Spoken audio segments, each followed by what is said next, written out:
Nanawagan naman si Veronica Kitty Duterte sa mga taga-suporta ng kanyang ama na si dating Pangulong Rodrigo Duterte, pati na rin nga sa buong sambayanang Pilipino na manindigan para sa kung ano-umano ang tama at magsindi ng kandila bilang pagpapakita ng suporta.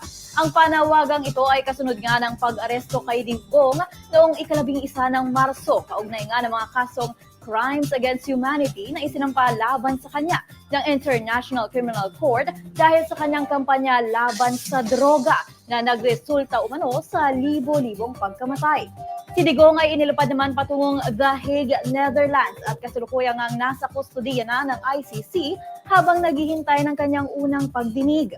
Inaasahan naman na ang unang pagharap ni Digong sa pre-trial chamber ng ICC ay magaganap alas 9 ng gabi oras sa Pilipinas.